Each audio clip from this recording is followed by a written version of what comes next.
காலையில கண்ணு முன்னாடி ஓடி ஆடி விளையாடிட்டு இருந்த மகனை ராத்திரியில இப்படி பெனமா தூக்க நேரிடும்னு எந்த தகப்பன் தான் எதிர்பார்த்திருப்பாரு?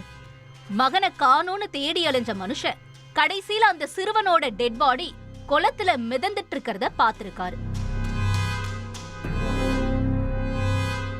நடந்த சம்பவத்தோட அதிர்ச்சியில இருந்து மீள்றதுக்குள்ள அந்த சிறுவன் கொலை செய்யப்பட்ட செய்தியும் தெரிய வர அந்த தகப்பனோட இதயம் சுக்கு நூறா செதறி இருக்கு. என்ன நடந்துச்சுன்னு தெரிஞ்சுக்க விசாரணையை தொடங்கினோம். சம்பவம் நடந்த இடம் கேரள மாநிலம் திருச்சூர் மாவட்டத்தில் உள்ள மாலா பகுதி.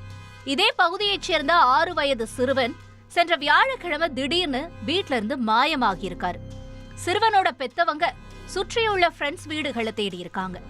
ஆனா காணாம போனவர் பற்றிய எந்த தகவலும் கிடைக்கல. சந்தேகம் அடைஞ்ச குடும்பத்தினர் போலீஸ் ஸ்டேஷன்ல கம்ப்ளைண்ட் கொடுத்திருக்காங்க. காவல்துறையோட விசாரணை தொடங்கின உடனே அதே பகுதியில உள்ள குளத்துல ஒரு சிறுவனோட சடலம் மிதக்கிற தகவல் கிடைச்சிருக்கு. சம்பவ இடத்துக்கு போன போலீஸோ சிறுவனோட பேரண்ட்ஸோ அதிர்ந்து போயிருக்காங்க. காரணம், பிணமா மீட்கப்பட்டது காணாமல் போன சிறுவனோட சடலம். காலையில வீட்டு வாசல்ல விளையாடிட்டு இருந்த சிறுவன் குளக்கரைக்கு வந்தது எப்படின்னு போலீசார் இன்வெஸ்டிகேஷனை தொடங்கி இருக்காங்க. அந்த பகுதி முழுவதும் பொருத்தப்பட்டிருந்த சிசிடிவி கேமராக்களை ஆய்வு செஞ்சப்பதான் ஒரு வாலிபர் பின்னாடி சிறுவன் நடந்து சென்றதை பார்த்ததும் அனைவருக்கும் தூக்கி வாரி போட்டிருக்கு. சந்தேகத்திற்குரிய அந்த நபர் யாருன்னு விசாரிச்சப்பதான் அவர் காவல்துறையினருக்கு ஏற்கனவே பரிச்சயமான ஜோன்னு தெரிய வந்துச்சு.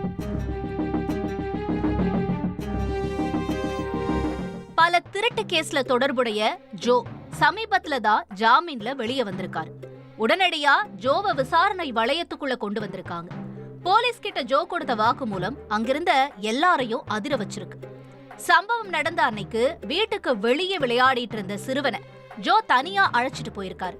அவரோட மொபைல்ல சிறுவனுக்கு பிடிச்ச அனிமேஷன் படங்களை பிளே செஞ்சு காட்டின ஜோ திடீர்னு பாலியல் வன்புணர்வுல ஈடுபட்டிருக்காரு.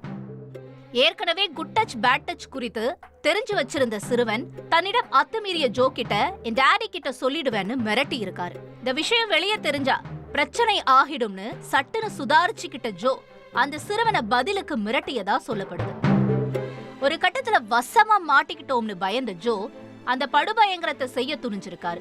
பக்கத்துல உள்ள குளத்துல கலர் மீன் பிடிக்க போலாம் வாரியான்னு மறுபடியும் சிறுவனை பிரெயின் வாஷ் பண்ணி கிரைம் ஸ்பாட்டுக்கு கூட்டிட்டு போனதா தெரியுது.